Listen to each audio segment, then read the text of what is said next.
Hello,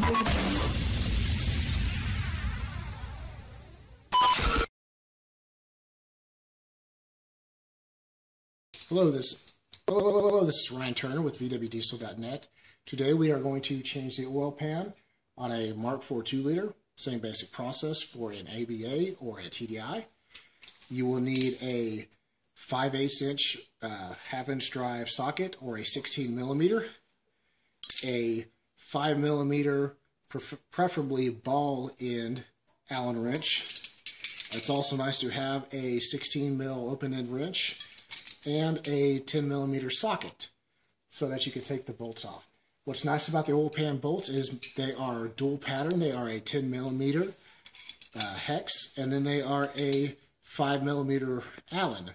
Now this right here comes into play when you are taking the bolts that go in through the transmission right here. You need this to get on there, but more for that later. First, you start off by removing this side splash shield and the belly pan to expose the oil pan.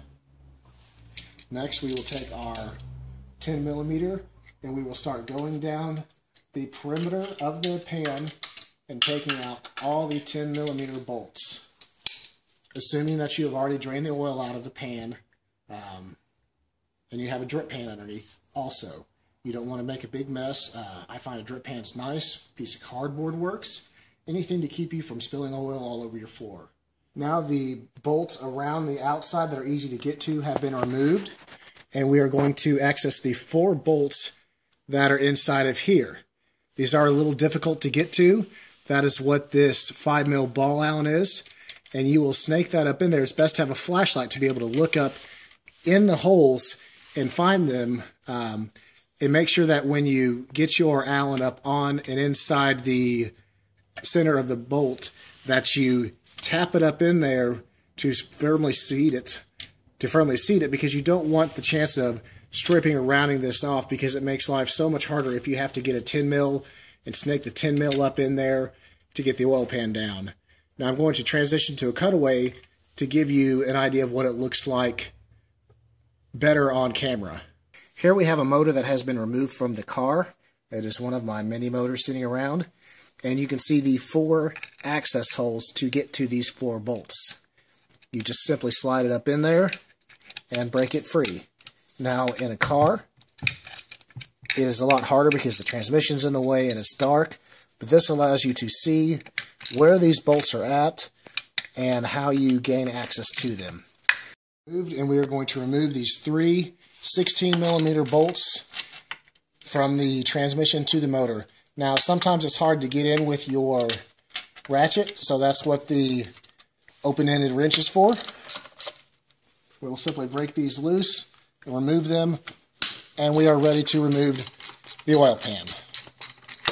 All right, all bolts are now removed from the transmission, and from the motor.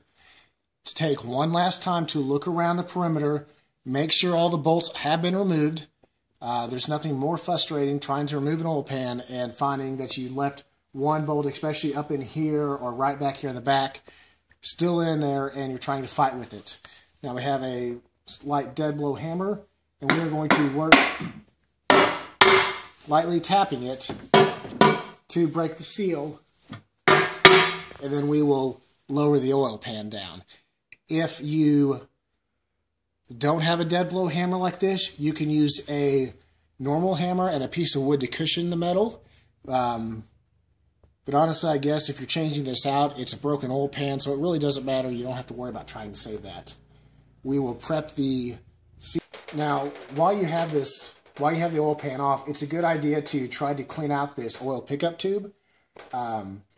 Schmutz can get clogged up in here, so just take your normal can of brake cleaner, spray up in there, and just inspect for debris. It's not a hard thing to do. Take your flashlight, shine up in there, look if see if there's any pieces of plastic. Like when your dipstick tube starts to deteriorate, the inside pieces that actually go inside the tube up top can fall down and get picked up in here. If anything falls in the motor while you have the oil cap off, or random stuff just finds a way to get in here sometimes. So while you're at it, make sure that you clean out the dipstick tube. check it for any debris, and now it is time to start cleaning up the block to make for the gasket. For that, we have a couple different things that we can use. Carb cleaner or brake cleaner is always good to get the debris off the first round, and then to actually clean the old seal off, because it is a silicone sealant or a silicone seal, we use either a wire brush to brush it off or a flat blade razor knife to get up there and scrape evenly along the block.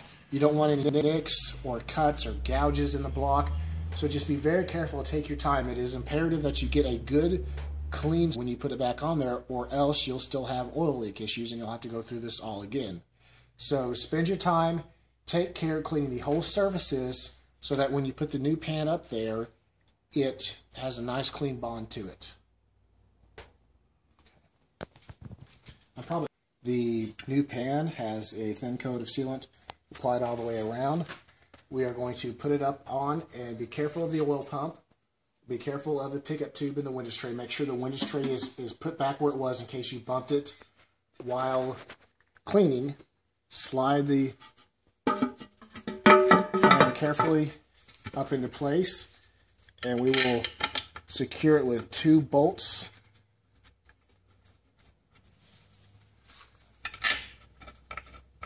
To hold it into place. And we are going to put all the bolts in the pan before we tighten the bolts down, so that, especially when you get back into this area, they align up right and you don't have to force a bolt to go in, because the last thing that you want to do is mess up the bolts that go in through the transmission here.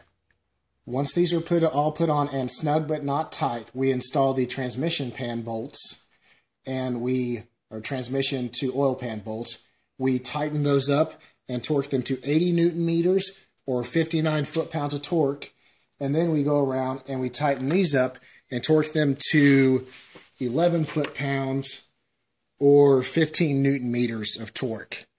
After that, we will put our oil back in the car and be ready to go.